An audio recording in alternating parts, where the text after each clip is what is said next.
Hello बच्चों। जैसे कि हमने लास्ट वीडियो में बताया था कि हम टाइप्स ऑफ फंक्शंस पढ़ रहे थे और हमने अपने वन वन फंक्शन और मैनी वन फंक्शंस पढ़े थे। कैसे कैलकुलेट करते हैं number of one one functions को भी डिटेल में पढ़ा था हमने। ठीक है ना। आज हमने कहा था कि हम बात करेंगे ऑन टू फंक्शन की, कि ऑन टू फंक्शन क्या होता है। समझते हैं अब ऑन टू फंक्शन को पढ़ने के लिए हम क्या पढ़ेंगे। इसको भी बहुत ही अच्छे तरीके से पढ़ेंगे कि जिससे कि क्लियर हो जाए कि ऑन टू फंक्शन क्या होता है। फंक्शन, ये फंक्शन वही है, मतलब x से y में डिफाइंड है, कहने का मतलब वही है। ठीक है ना। और function f is onto if every element of set y has a preimage. अब तक हम क्या करते हैं, सब में इमेज की बात करते हैं, तो प्री इमेज की हम बात ही नहीं करते थे। बट मैंने तुम्हें प्री इमेज का भी कॉन्सेप्ट समझाया था कि प्री इमेज क्या होती है। ठीक है। जिससे कि हमें ये तो पता है कि जो y, देखो हम इसको समझते हैं ऐसे ही क्योंकि समझ में आएगा ऐसे ही है, कि मैंने तो समझ में आएगा भी नहीं कि f है वो x सेट और y सेट में डिफाइंड है। यही कहने का मतलब है कि ये x है और ये y है। ठीक है ना। यानी कि जो y एलिमेंट्स हैं वो क्या है, अपना तो भी कैपिटल X और कैपिटल Y ही कहते हैं। ठीक है ना। यानी कि इसमें जितने भी एलिमेंट्स होंगे वो सेट Y में बिलोंग करेंगे, इसमें जितने भी एलिमेंट्स होंगे वो X सेट में बिलोंग करेंगे। तो इमेज की बात तो हमें समझ में आती थी कि इमेज क्या होती है। इमेज तो ये होती है कि 1 की इमेज 4, इस तरीके से हमें पढ़ते थे कि इमेज है, और 2 की इमेज 5 या 3 की इमेज 5, इस तरीके से हम इमेज के बारे में पढ़ते थे, तो हम कहते थे कि वो फंक्शन है। हमने प्री इमेज के बारे में भी पढ़ा है। जैसे कि अगर मैं ये कहता हूं कि अगर मैंने इसको इससे मिला दिया और इसको मैंने इससे मिला दिया, तो मैं क्या बोलूंगा कि प्री इमेज ऑफ 4 इज 1 और प्री इमेज ऑफ 5 इज 2। तो ऑन टू फंक्शन क्या कहता है कि function f is onto if every element of set y, set y के एलिमेंट्स की बात हो रही है यहां पर, कि ये सारे एलिमेंट्स की प्री इमेज बननी चाहिए सेट x में, यानी कि इस वाले एलिमेंट्स में, मतलब ये प्री इमेज होनी चाहिए इसकी। तो सारे एलिमेंट्स की इमेज बननी चाहिए तब वो फंक्शन ऑन टू होगा। एवरी एलिमेंट, इस पर फोकस करना है। एवरी एलिमेंट, आ रही है बात समझ में ये। ठीक है ना, ये एवरी एलिमेंट। तो ये हमारा ऑन टू फंक्शन का कॉन्सेप्ट है। अच्छा, हमें पता है कि ये डोमेन है, ये रेंज होती है। ठीक है ना। तो इसमें एक बड़ा ही इंपॉर्टेंट पॉइंट है, नोट की तरह लिख लो उसको, कि जो रेंज होगा फंक्शन का वो इक्वल होगा कोडोमेन के फंक्शन के। देख लो यहां पर, क्योंकि यहां पर जब बोला गया है कि एवरी एलिमेंट की प्री इमेज बननी चाहिए, तो एवरी एलिमेंट का तो मतलब यही हो गया ना कि पूरी की पूरी कोडोमेन की बात हो रही है, यानी कि पूरी की पूरी सेकंड सेट की बात हो रही है। अभी इसको समझाऊंगा एक दो एग्जांपल देके। और ऑन टू फंक्शन ये होता है हमारा। नहीं तो हम क्या लिखेंगे, अब ये हमने कह दिया कि ये क्या है, ये क्या है, it is onto function. Otherwise अगर ये ऑन टू नहीं है, द फंक्शन इज इनटू। जैसे हमने लास्ट वीडियो में वन वन की बात करी थी ना, लास्ट वीडियो जिसने नहीं देखी है डिस्क्रिप्शन पे लिंक है, आई बटन पर भी लिंक आ रहा है, उसको देख लेना। ठीक है ना। तो हमने बहुत डिटेल में पढ़ा था वन वन के बारे में। अगर वो फंक्शन वन वन नहीं होगा तो वो मैनी वन होगा। ऐसे यहां पर अगर ये फंक्शन ऑन टू नहीं है तो ये इनटू होगा। फिर आ गई बात समझ में? ये एक दो एग्जांपल लेके और बताता हूं कि ऑन टू फंक्शन क्या है या क्या नहीं है। मुझे तो पहले ये बता देना कि ऑन टू फंक्शन क्या है क्या नहीं है, ठीक है ना? अच्छा अच्छा इसमें अच्छा इसमें हमने एक गलती करी है। अच्छा वो गलती बताओ क्या है? यहां पर मैंने ये 3 को किसी से भी नहीं मिलाया, तो ये फंक्शन तो बना ही नहीं। तो ये मिस्टेक है यहां से, ठीक है ना? इसका मतलब मुझे यहां पर क्या करना है, 5 को भी अगर मैं 3 से मिला दूं तो यहां पर मैं ये कह सकता हूं कि pre image of 5 is 2 and 3 possible है। जो इनटू फंक्शन में क्या होता था, उसमें वन वन फंक्शन में क्या होता था कि एक यूनिक इमेज बननी चाहिए, बट यहां पर कहीं भी ऐसा नहीं लिखा कि जो प्री इमेज बननी चाहिए वो यूनिक बननी चाहिए, ऐसा कहीं भी नहीं लिखा। यानी कि अगर 1 की इमेज 4 है और 4 जो है 4 की प्री इमेज 1 है, तो यहां पर 2 की इमेज 5 है और 3 की इमेज भी 5 है, और 5 जो है जो प्री इमेज ऑफ 5 है वो 2 एंड 3 है। तो यहां पर ऐसा कहीं भी नहीं लिखा हुआ कि भैया unique image unique pre image होनी चाहिए, सिर्फ लिखा है प्री इमेज बननी चाहिए सारे एलिमेंट्स की, तो वो बन रही है हमारी। तो ये वर्ड भी ध्यान रखना है। तो कंफ्यूजन होती है, बहुत चीजों में कंफ्यूजन होती है, ऑन टू फंक्शन में ज्यादा कंफ्यूजन होती है, ठीक है ना? तो यहां पर ये चीज समझने वाली है कि ये बहुत इंपॉर्टेंट पॉइंट है जो मैंने लिखा है कि range of f x equal to codomain of f x. कई क्वेश्चंस ऐसे आएंगे कि हमें जब यही पता चल गया कि भैया जो रेंज है वो कोडोमेन के इक्वल है, तो हमें तो पता चल गया कि वो फंक्शन ऑन टू है, हमें कुछ करने की जरूरत ही नहीं है फिर तो, ठीक है ना? अब देखो यहाँ पर 1 2 3 4 5 मैं 2-3 एग्जाम्पल ले रहा हूं, तो इसमें मुझे ये बताना है कि ऑन टू फंक्शन क्या है। अच्छा चलो 1 1 भी मैंने पढ़ाया था ना, जिसने लास्ट वीडियो देखी है तो वो बता के आएगा, वो बता देगा कि 1 1 फंक्शन क्या होता है। हम यहाँ पर दोनों पता करेंगे कि कौन सा फंक्शन 1 1 भी है और ऑन टू भी है। तो इससे क्या हो जाएगा, हमारा 1 1 और ऑन टू का दोनों का कंसेप्ट क्लियर हो जाएगा कि हमें पता चल जाएगा ये फंक्शन 1 1 भी है और ऑन टू भी है। और जो फंक्शन 1 1 और ऑन टू दोनों होता है उसको बोला जाता है बाइजेक्टिव। ये भी मैंने लास्ट वीडियो में पढ़ाया है, ठीक है? तो अलग अलग ले लेते हैं फंक्शंस कुछ भी।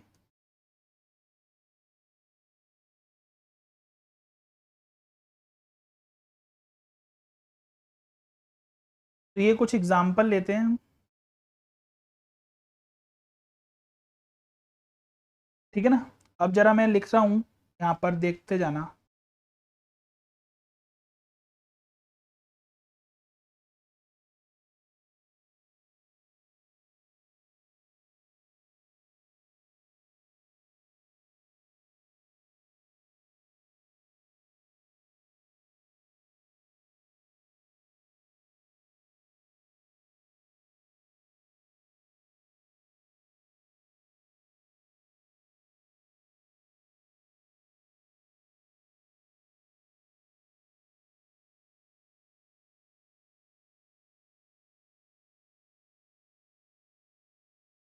चलो अब इसको करेंगे कि इसमें हम ये बताएंगे कि इसमें से 1 1 और ऑन टू बताएंगे कि दोनों हैं या नहीं है, ठीक है ना?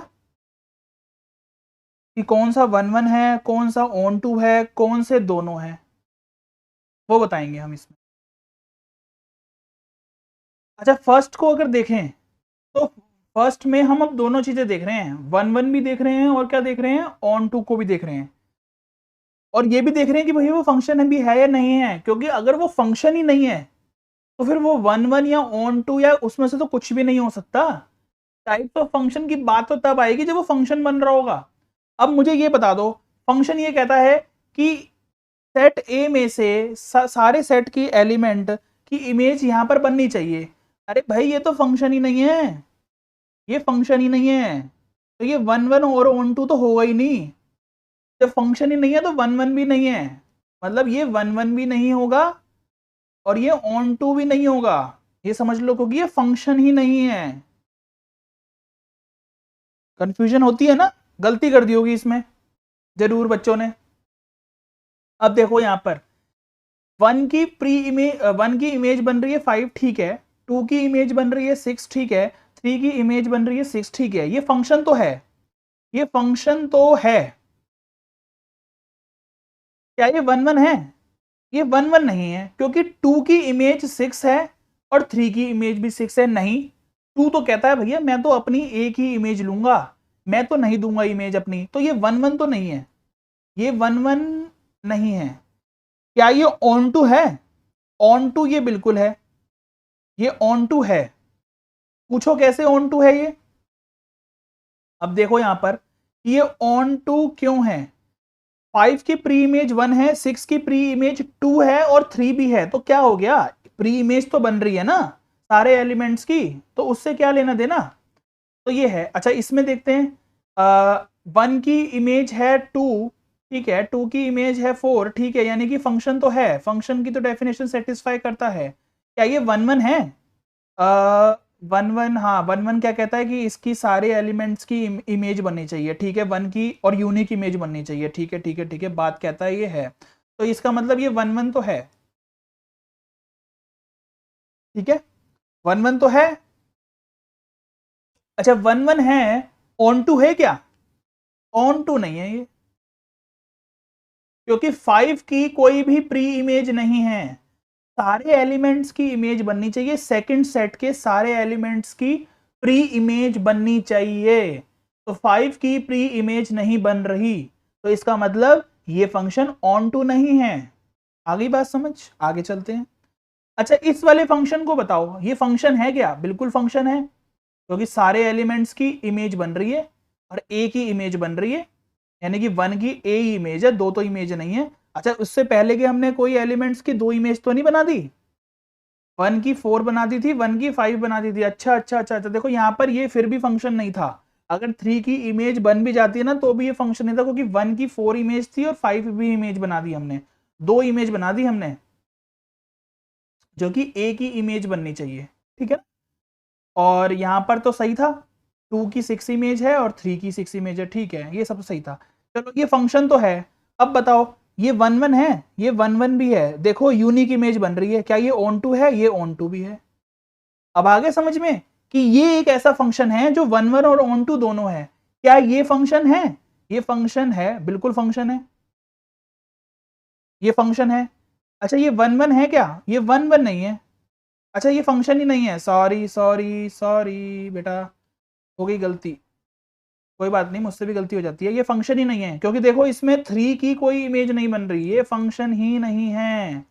आगे तो चेक करने के लिए भूल ही जाओ, कुछ नहीं चेक करना हमें, फंक्शन ही नहीं है ये। अच्छा ये फंक्शन है क्या? 1 की इमेज 7 है, 1 की इमेज 9 है और 2 की इमेज 8 है, ये भी फंक्शन नहीं है। अच्छा इसको चेंज कर लेते हैं, क्योंकि हम 1 1 और ऑन टू के बारे में पढ़ रहे हैं, तो हम उसके बारे में ज़्यादा डिटेल में डिस्कस करेंगे, फंक्शन है या नहीं है वो तो फिर हम पढ़ ही चुके हैं ना ऑलरेडी वीडियोज़ में। चलो इसको हम क्या देते हैं, इसको हम ये दे देते हैं, चलो। अब देखो, अच्छा 3 भी रह गया, 3 को ये दे दो, चलो चलो। अब बताओ फंक्शन तो है क्या? 1 की इमेज 7 है, 2 की इमेज 8 है और 2 की इमेज 9 है, अभी भी फंक्शन नहीं है, इसको हटा दें क्या? 2 की इमेज 8 है, 1 की इमेज 7 है, 3 की इमेज भी 7 है, अब है क्या फंक्शन? अब है क्या फंक्शन? बोलो भाई, फंक्शन है क्या? इसको 4 और ले लेते हैं यहाँ पर, ये 3 से इसको ज्वाइन कर देते हैं और 4 से इसको ज्वाइन कर देते हैं। अब चलो अब करते हैं इसको ना, अब बताओ अब है क्या? फंक्शन है क्या? चलो फंक्शन है, 1 1 है क्या? 1 1 है क्या? 3 की इमेज 9 है, 4 की इमेज 8 है, 2 की इमेज भी 8 थी, तो 1 1 तो ये नहीं है। ऑन टू है क्या? देख लो, इस वाले सेट की सारी इमेज बननी चाहिए, तो सारी इमेज बन रही है, 1 1 तो ऑन टू तो है ये। तो ये कुछ एग्जाम्पल थे 1 1 और ऑन टू पता करने के। क्या हो जाता है, बच्चे गलती क्या करते हैं कि अगर हमने बच्चों से पूछा कि ये बताओ कि 1 1 है या ऑन टू है, और हमने कुछ ऐसा गड़बड़ कर दिया कि उसे फंक्शन बनाया ही नहीं, तो बच्चे तो ये चेक करने बैठ जाते हैं कि भैया ये 1 1 और ऑन टू के लिए देख रहे हैं, ठीक है ना, ये समझाने के लिए बताया है, पेपर में तो ये चीज तुमसे वो नहीं करेगा एग्जामिनर, बट ये हमारा काम है कि तुम्हें ये चीज क्लियर हो जाए, ठीक है ना। अब मैंने बच्चों से पूछा कि ये 1 1 और ऑन टू के बारे में बताओ, बट वो तो फंक्शन ही नहीं था, बच्चे उसमें भी 1 1 और ऑन टू ढूंढ रहे हैं, तो बात तो गलत है ना। वो तो कह सकते हैं कि सर आपने गलत बोल दी ये वाली चीज कि ये तो फंक्शन ही नहीं है, तो आप 1 1 और ऑन टू हमसे कैसे चेक करवा रहे हो। आगे बात समझ में। तो ये चीज होती है समझने वाली कि फंक्शन को भी तो होना जरूरी है ना 1 1 और ऑन टू के लिए। टाइप्स ऑफ फंक्शन के लिए अगर हम पढ़ रहे हैं तो उसके बारे में ही नहीं, वो उसके बारे में ही चीज सेटिस्फाई नहीं कर रही, तो फिर हम कैसे बोलेंगे कि 1 1 है और ऑन टू है। अब हो गया होगा क्लियर मुझे लगता है कि ऑन टू और 1 1 का कॉन्सेप्ट, 1 1 का कॉन्सेप्ट और अच्छे से क्लियर तब होगा जब लास्ट वीडियो देख के आओगे। ठीक है ना, यहां हमने ऑन टू से स्टार्ट किया था, तो ये हमने ऑन टू के बारे में पढ़ लिया। अब जरा number of onto functions और इन टू फंक्शंस निकालने के लिए भी हम देख लेते हैं। अच्छा 1 1 फंक्शंस तो हमने कैलकुलेट करके सीख लिए थे लास्ट क्लास में, ठीक है ना। यहाँ पर अब देखते हैं हम कि 1 1 फंक्शंस को कैसे कैलकुलेट करेंगे, ऑन टू फंक्शंस को, number of onto functions को, ठीक है ना। उसके लिए हमने नंबर ऑफ फंक्शंस कैलकुलेट करने सीखे थे क्या? बिल्कुल सीखे थे। हमने ये बताया था कि अगर मान लो कि एक सेट ए एलिमेंट्स है, उसके अंदर 3 एलिमेंट्स हैं या फिर n एलिमेंट्स मान लो, ठीक है, और एक सेट बी है जिसके अंदर n एलिमेंट्स हैं, तो हमने बताया था कि अगर नंबर ऑफ फंक्शंस कैलकुलेट करने के लिए आता है तो हम क्या करते हैं n अपॉन m पावर में, यानी कि जो बेस रहेगा वो सेकंड वाले सेट के एलिमेंट्स का रहेगा। ठीक है, यहां पर अगर हम बात करें कि number of onto functions की, अब 1 1 फंक्शंस के बारे में मैंने पढ़ा दिया है तो उस वीडियो में आप देख लो, अब मैं दोबारा से यहाँ पर नहीं पढ़ाऊंगा क्योंकि नहीं तो फिर वीडियो लेंथी हो जाती है। अच्छा onto, number of onto functions के बारे में अगर पता करना हो तो सबसे पहले हम बोलेंगे कि व्हेन, जब हम केस बनाएंगे कि n जब ग्रेटर देन m हो, यानी कि ये जब बड़ा हो। पहले एग्जांपल से समझते हैं, देखो अगर मैंने यहां पर एग्जांपल ले लिया कि 1 2 ले लिया और यहां पर मैंने ले लिया 3 4 5, तो ये तो पॉसिबल है क्या? बताओ मेरे को, ऑन टू फंक्शन पॉसिबल है क्या?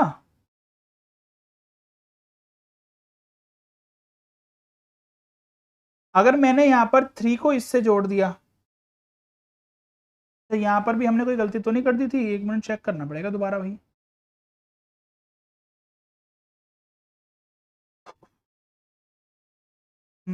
ठीक है ठीक है ठीक है ठीक। हाँ अब बताओ, अगर मैंने यहाँ पर इसको इससे मिला दिया, इसको इससे मिला दिया, और अब 5 को भी तो किसी ना किसी से मिलाऊंगा ना, तभी तो मैं ऑन टू फंक्शंस, अगर मैं कैलकुलेट कर रहा हूँ कि number of onto functions बताओ, तो तभी तो मैं कैलकुलेट कर पाऊंगा जब मैं इसको इससे किसी ना किसी से मिलाऊंगा। अगर मान लो मैंने इसको इससे मिला दिया या 1 से मिला दिया, अब मुझे बताना जरा कि क्या ये ऑन टू फंक्शन है? अब बस यहीं पर गलती हो जाएगी बच्चों की। अरे बच्चे ये फंक्शन ही नहीं बना, ये फंक्शन ही नहीं है, तो ये फंक्शन ही नहीं है ना। देखो 1 की इमेज 3 थी, 2 की इमेज 4 भी हो गई 5 भी हो गई, बट फंक्शन की डेफिनेशन ये नहीं कहती। इस वजह से मैं कह रहा हूं कि कंफ्यूजन होती है। जैसे अगर जब मैंने टाइप्स ऑफ रिलेशन पढ़ाए थे, उसकी भी वीडियो डिस्क्रिप्शन पे मिल जाएगी, इस चैप्टर की डिटेल में मैंने सिर्फ एक्सप्लेन किया है टॉपिक को एग्जाम्पल्स के साथ, क्वेश्चंस नहीं करवाए मैंने उसमें, उस पूरे टॉपिक को सिर्फ मैंने एक्सप्लेन किया। उसमें मैंने बताया था कि टाइप्स ऑफ रिलेशन में ट्रांजिटिव थोड़ा सा कंफ्यूजन देता है हमें, ऐसे ही इसमें ऑन टू आपको थोड़ा सा कंफ्यूज कर देगा, बट वो जहां पर कंफ्यूजन होगी मैं उसको पहले ही पकड़ के समझा रहा हूं कि यहां पर कंफ्यूजन हो सकती है। तो अगर मुझे इस केस में number of onto function पता करने हो कि जब n ग्रेटर देन m होगा, यानी कि यहां पर एलिमेंट्स ज्यादा होंगे, तो अगर मुझे ऑन टू फंक्शंस निकालने हैं तो मैं निकाल ही नहीं सकता। अगर मुझे निकालने पड़ गए, अगर मैंने ये केस बना दिया, तो ये हो नहीं सकता ना पॉसिबल, क्योंकि ये फंक्शन ही नहीं है, तो ऑन टू कैसा बना? ठीक है ना। तो ये चीज आपको समझनी है कि अगर n ग्रेटर देन m होगा तो इस केस में number of onto functions मेरे 0 हो जाएंगे। आ गई मेरी बात समझ में? ठीक है ना, ये फंक्शन ही नहीं बनेगा। क्लियर है इतनी बात? तो number of onto functions उस केस में हो जाएंगे 0। अब n अगर लेस देन m हो तो वो वाला केस आपको पढ़ने की जरूरत नहीं है बिल्कुल भी, क्योंकि वो बहुत ज़्यादा कॉम्प्लिकेटेड केस हैं। वो आगे चल के जब आप कोई भी कॉम्पिटिटिव एग्जाम्स दोगे तो उसमें वो चीज़ आपको पढ़ा दी जाएगी। आपके अभी 12th लेवल पर वो चीज़ इंपॉर्टेंट नहीं है। हाँ, ये फॉर्मूला इंपॉर्टेंट है, इस पर क्वेश्चन आ सकता है कि अगर total number of one one और ऑन टू फंक्शंस निकालने हों, या फिर अगर क्वेश्चन आ जाए कि total number of bijective function निकालो। बाइजेक्टिव फंक्शन का मतलब तो वही होता है ना कि वो वन वन और ऑन टू दोनों होंगे। तो total number of one one and onto निकालने के लिए आ जाए तो इसका मतलब तो ये होता है कि दोनों में सेम एलिमेंट्स होने चाहिए, ठीक है ना, तभी तो वो फंक्शन बनेगा। देखो कैसे, जैसे मान लो यहाँ पर 1 2 3 है और यहाँ पर 4 5 6 है, तो इसका मतलब इसकी मैंने प्री इमेज बना दी, इसकी भी बना दी, इसकी भी मैंने इमेज बना दी, तो तभी तो ये फंक्शन वन वन होगा। अगर मैं total number of one one functions calculate कर रहा हूं तो मुझे उसको वन वन तो बनाना पड़ेगा ना, और ये वन वन ऐसे ही बन सकता है, बट बन सकता है बहुत तरीकों से। हो सकता है 1 6 से ज्वाइन हो, 4 से ना हो, जो 2 है वो 4 से हो, तो इस तरीके के बहुत सारे वन वन फंक्शंस बन सकते हैं ना। तो वन वन फंक्शंस बनाने के लिए मेरे पास मतलब इस तरीके से मैं बना सकता हूँ वन वन फंक्शंस को। तो ये ऑन टू भी बन रहा है क्या? बिल्कुल बन रहा है, ऑन टू बन रहा है, देख लो। तो इस वजह से अब ये समझ लो कि यहां पर एक केस ये बन जाता है कि अगर इसमें भी मान लो m एलिमेंट्स हैं या n एलिमेंट्स हैं, कुछ भी मान लो, और उस वाले में भी n एलिमेंट्स हैं, यानी कि सेम एलिमेंट्स हैं, यानी कि यहां पर 3 है तो यहां पर भी 3 है, यहां पर 4 है तो यहां पर भी 4 है।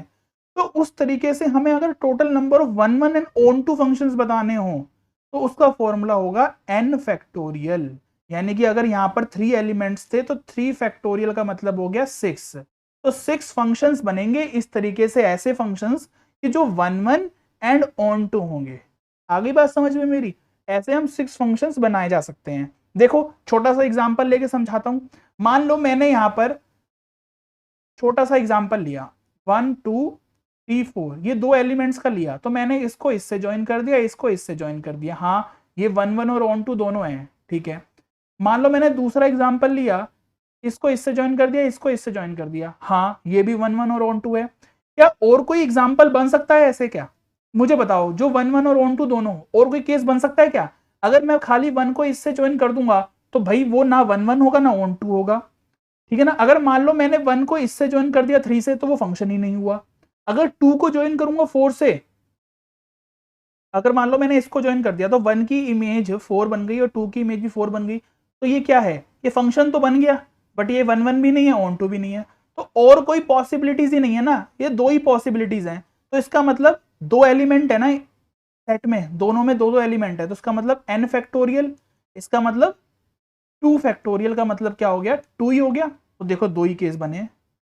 तो इस तरीके से ये चीजें मैं बता रहा हूं आपको फाइंड करना, कि अगर 3 एलिमेंट्स हो तो हम इस तरीके से निकाल सकते हैं, 4 एलिमेंट्स हो तो इस तरीके से निकाल सकते हैं। क्योंकि अगर मान लो बहुत सारे एलिमेंट्स आ जाते हैं, मान लो कि यहां पर 1 2 3 4 5 एलिमेंट्स हैं और यहां पर भी मान लो 7 8 9 10 11 5 एलिमेंट्स है, तो हम कब तक पेयर बनाते रहेंगे? बना ही नहीं सकते भाई, बहुत डिफिकल्ट हो जाएगा। तो सिंपल n फैक्टोरियल का मतलब कितना हो गया? 5 फैक्टोरियल, और 5 फैक्टोरियल को हम क्या बोलते हैं? 120।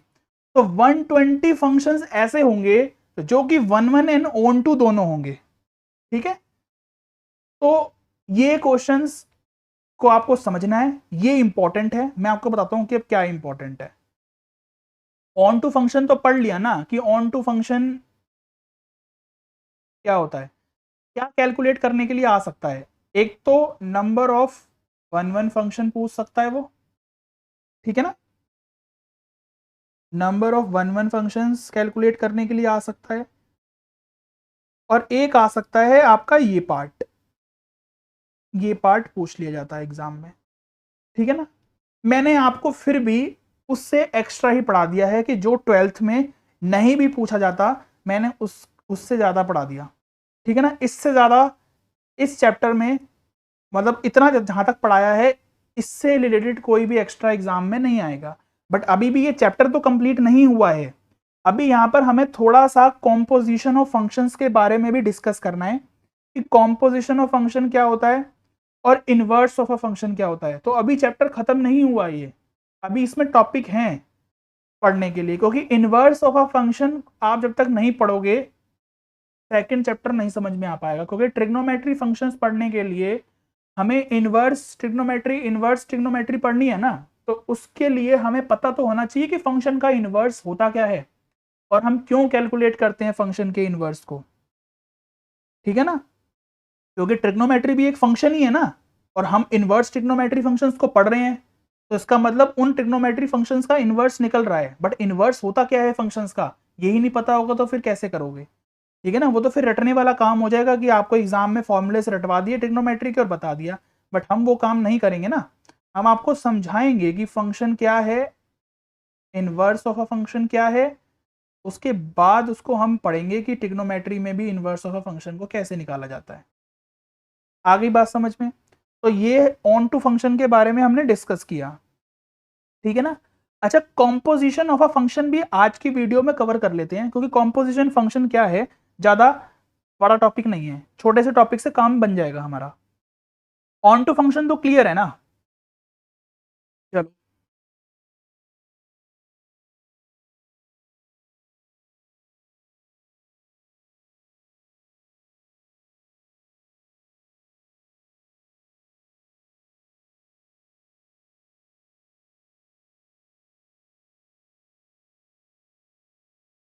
चलो पढ़ते हैं कॉम्पोजिशन ऑफ अ फंक्शन क्या होता है। इजी है, कोई इतना डिफिकल्ट नहीं है कॉम्पोजिशन ऑफ अ फंक्शन। अच्छा, आपके बुक में नई वाली बुक में ये टॉपिक तो दिया हुआ है, काटा नहीं है, बट इसके क्वेश्चंस कटे हैं, क्वेश्चंस ज्यादा नहीं है, मतलब आपकी बुक में एक्सरसाइज में जो नई वाली बुक है तो उसमें क्वेश्चंस तो आपके शायद नहीं आएंगे बोर्ड में, बट आपको कॉम्पोजिशन ऑफ फंक्शंस पता होना चाहिए, क्योंकि वो आगे आपके कैलकुलस में भी काम आएगा। अब ध्यान से समझते हैं कि कॉम्पोजिशन ऑफ अ फंक्शन क्या होता है। चलो, इफ एफ एक फंक्शन है जो कि ए से बी में डिफाइंड है, और एक जी फंक्शन है, मतलब एक दूसरा फंक्शन है जिसको हमने ऐसे करके जी नाम दिया है, ये बी से सी में डिफाइंड है, ठीक है ना। तो अब देखो यहाँ पर क्या मतलब है कहने का इसका, अगर ये एक ए है, ये बी है और ये सी है, अब तक हम दो दो चीजों में पढ़ते आते थे ना, ये तीन चीज की बात कर रहा है कि फंक्शन ए से बी में डिफाइंड है और दूसरा फंक्शन बी से सी में डिफाइंड है। तो देखो, अगर मैंने यहां पर बोला कि 1 2 3 और यहां पर मैंने बोला 4 5 6 कुछ भी ले लिया मैंने, और यहां पर मैंने बोला 7 8 9, ठीक है ना, तो कहने का मतलब ये है कि अगर 1 की प्री इमेज बनी 4 में, ठीक है, 2 की प्री इमेज बनी 5 में और 3 की प्री इमेज बनी 6 में। अभी ये सिंपल छोटा सा इजी सा एग्जांपल लेके समझा रहा हूं, क्योंकि मुझे पता है कि अगर मैं कॉम्प्लिकेटेड लैंग्वेज में समझाऊंगा तो नहीं आएगा, मुझे पता है समझ में आएगा, ऐसे ही आएगा। अब ये 1 की, अभी इतना पार्ट भूल जाओ कि समझ लो कि ये पार्ट है ही नहीं है, ये पार्ट समझ लो है ही नहीं, ठीक है ना। अगर इतना डिस्कस करें तो ये तो हमें समझ में आता है कि ये फंक्शन तो है, ठीक है ना। अगर मान लो मुझे दूसरा फंक्शन बनाना है, दूसरा फंक्शन मान लो कि मैं बना रहा हूं, ये मैंने दूसरा फंक्शन बना दिया जिसको मैंने बोला यहां पर ये जी फंक्शन है जो कि बी से सी में डिफाइंड है, तो इसका मतलब 4 की इमेज ये हो गई, 5 की इमेज ये हो गई और 6 की इमेज ये हो गई। यानी कि अगर मैं इसमें बोलूं कि 1 की प्री इमेज 4 है, 2 की इमेज 5 है और 3 की इमेज 6 है, और अगर मैं यहां से आगे बोलूं, सिर्फ इतना पार्ट देखूं, मैं सिर्फ इतना पार्ट देखूं, तो मैं क्या बोलूंगा कि 4 की इमेज 7 है, 5 की इमेज 8 है और 6 की इमेज 9 है। आगे बात समझ में? ये अब जो यहां से कॉम्पोजिशन ऑफ फंक्शन का कंसेप्ट जो है वो क्या कहता है, वो ये कहता है कि जी ऑफ एफ, यानी कि इसका मतलब क्या है, इसको हम ऐसे भी लिख सकते हैं, जी ऑफ एफ एक्स कह दो या खाली जी ऑफ एफ कह दो, गॉफ। वो ये कहता है कि गॉफ भी एक फंक्शन है जो कि कॉम्पोजिशन ऑफ अ फंक्शन पढ़ रहे हैं ना, यानी कि दोनों फंक्शन को मिला दिया, कॉम्पोजिशन कर दिया उसका, तो एक नया फंक्शन बना गॉफ, वो जाएगा ए से सी में डिफाइंड होगा। कैसे? अब मैं बताता हूं कि गॉफ फंक्शन क्या कहता है। गॉफ फंक्शन ये कहता है कि 1 2 3 7 8 9 ये कहता है गॉफ। बस इतनी सी बात है। जो ये कॉम्पोजिशन ऑफ फंक्शन को स्कूल में पता नहीं टीचर्स अच्छे से समझाते नहीं है, या समझाते होंगे टीचर अच्छे से, स्टूडेंट को समझ में नहीं आता कि पता नहीं क्या प्रॉब्लम है कि ये कॉम्पोजिशन का कंसेप्ट समझ में नहीं आता बच्चों को। इतना इजी कॉन्सेप्ट है ये। यानी कि गॉफ फंक्शन ने ये कह दिया कि 1 की इमेज 7 है, 2 की इमेज 8 है और 3 की इमेज 9 है। बस ये गॉफ फंक्शन बन गया। कॉम्पोजिशन ऑफ फंक्शन बोल दिया जाता है इसको, जो कि ए से बी में डिफाइंड है। सिंपल सी बात है। आगे बात समझ में? अच्छा, अब एक चीज और आती है इसमें। क्या आती है? अच्छा, इसको हमने इस तरीके से भी लिख सकते हैं और इसको हम इस तरीके से भी लिख सकते हैं, गॉफ फंक्शन को g ऑफ fx। ये तीनों नाम है इसको लिखने के। g ऑफ fx कह दो या g ऑफ fx कह दो गॉफ करके, या फिर g ओ f करके कह दो खाली गॉफ। तीनों का मतलब एक ही है, ठीक है ना। अब यहां पर आता है एक फॉग। कैसे? उसको देखो कैसे लिखने का है। बस जहां पर g है वहां पर f हो जाएगा, और जहां पर f है वहां पर g हो जाएगा, ठीक है। फॉग एक्स बोल दो या फोग बोल दो। ये फोग बेटा वो नहीं है जो ऐड आता था कि क्या चल रहा है आजकल, वो कहते हैं कि फोग चल रहा है, ये वो फोग नहीं है, ठीक है ना। अब फोग देखो, फोग को क्या है, फोग का देख लो। अब पहले यहां से समझना पड़ेगा कि फोग क्या कहता है। फोग ये कहता है, देखो इसको जरा रफ करते हैं, ये तो समझ में आ गया ना। इसको जरा रफ करते हैं, जरा फॉग के बारे में पढ़ते हैं कि फॉग क्या कहता है। अब मैं यहाँ पर जो लिख रहा हूँ उससे समझ में आ जाएगा कि फॉग फंक्शन क्या है। फॉग फंक्शन ए से सी से ए में डिफाइंड होगा। जैसे कि अगर मैंने यहाँ पर बोला कि जो गॉफ है वो ए से सी में डिफाइंड है, क्योंकि फाइनल आउटपुट मुझे सी में मिलेगा ना। ये तो इनपुट हो गया, फाइनल आउटपुट मुझे सी में मिला, तो फोग उल्टा हो जाता है। बस वो मतलब ये ऐसे चलेगा गॉफ फंक्शन, और वो इस तरीके से हो जाएगा। मतलब मैं ऊपर से ले आता हूँ ऐसे करके, ऐसे। तो फाइनल आउटपुट मुझे ये होगा। कहने का मतलब ये है कि ये C है और ये A है, तो C था 7 8 9 और ये है 1 2 3। इसका मतलब 7 की इमेज 1 है और 8 की इमेज 2 है और 9 की इमेज 3 है। तो ये होता है मेरा फोग फंक्शन। तो इससे मुझे ये तो समझ में आ गया कि गॉफ फंक्शन और फोग फंक्शन सेम तो नहीं होता, हमेशा नहीं होता, कभी कभी हो भी जाता है। वो किस केस में होता है वो आगे डिस्कस करेंगे। कॉम्पोजिशन ऑफ फंक्शंस में खाली इतना समझ में आ जाएगा पहले कि होता क्या है गॉफ और फोग। तो ये पहले समझ में आना चाहिए कि गॉफ और फोग होता क्या है। आगे बात समझ में। उल्टा हो जाएगा, गॉफ क्या है ए से सी में डिफाइंड होगा, फोग क्या हो जाएगा सी से ए में। ए से सी का मतलब ये है कि ए डोमेन है, ए सेट में से डोमेन आ रही है और सी में से उसका फाइनल आउटपुट आ रहा है। इसमें सी जो है वो डोमेन बन जाएगी और ए में से आएगा फाइनल आउटपुट।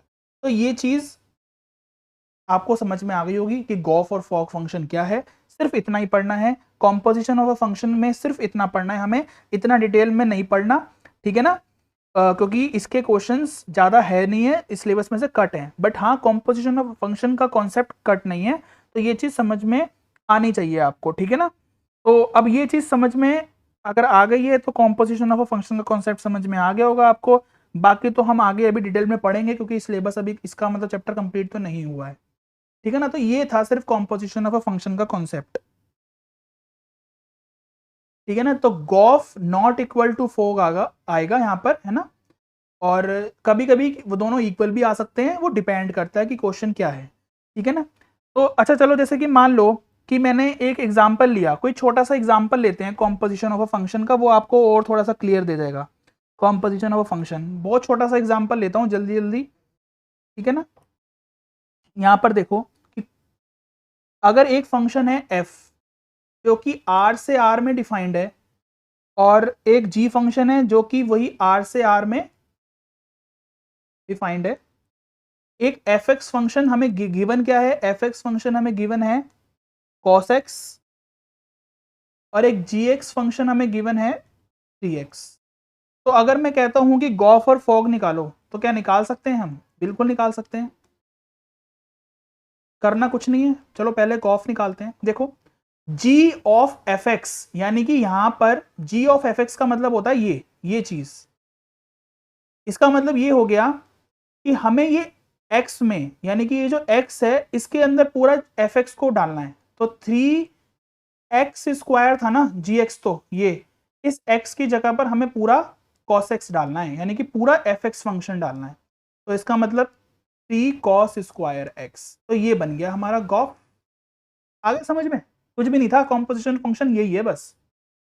फॉग क्या हो जाएगा, आ जाओ फॉग भी निकाल लेते हैं, जिसको हम क्या बोलते हैं, एफ ऑफ जी एक्स। इसका मतलब क्या है कि एफ में एफ एक्स, यहां पर एक्स की जगह पर पूरा जी एक्स डालना है, यानी कि कॉस एक्स की जगह पर 3x डालना है, यानी कि 3x स्क्वायर डालना है। तो ये आ गया आपका, ये क्या आ गया आपका, ये फोग आ गया आपका। ये था कॉन्सेप्ट इसका। बस गॉफ और फोग का आप देख लो, दोनों में क्या है, दोनों क्या सेम है, g of f not equal to f of g है, ठीक है ना। तो ये था आपका गॉफ और फोग का कंसेप्ट। बस इतना सा ये कॉम्पोजिशन ऑफ फंक्शन यही है, ठीक है। तो आज की क्लास में बस इतना ही करेंगे, बाकी हम पढ़ेंगे फिर अपनी नेक्स्ट क्लास में, नेक्स्ट वीडियो में इसका रिमेनिंग जो कॉन्सेप्ट बचेगा ना वो कंप्लीट कर देंगे, उसके बाद ये चैप्टर कंप्लीट हो जाएगा, ठीक है ना। जो देखो कॉन्सेप्ट समझना बहुत इंपॉर्टेंट है, क्वेश्चंस की प्रैक्टिस आपको हर जगह, सॉल्यूशन आपको स्कूल वाले भी करवाते हैं तो आपको मिल जाएगा सॉल्यूशन, बट कॉन्सेप्ट इतना डिटेल में आपको कई टीचर नहीं प्रोवाइड करवा पाते हैं या बच्चे नहीं समझ में कर पाते हैं। वो डिपेंड करता है टीचर टू टीचर, हो सकता है कि मेरा समझाया हुआ आपको समझ में आ भी जाए, हो सकता है ना भी आए, ठीक है ना। तो अपनी तरफ से तो कोशिश यही रहती है कि अच्छा से समझ में आए। फिर इसका रिमेनिंग पार्ट जो है वो नेक्स्ट वीडियो में करेंगे, इनवर्स ऑफ अ फंक्शन का ही, फिर ये टॉपिक आपका चैप्टर कंप्लीट हो जाएगा, ठीक है ना। तो बाकी वीडियो पसंद आई है तो शेयर जरूर करना है, मिलते हैं नेक्स्ट वीडियो में, बाय बाय।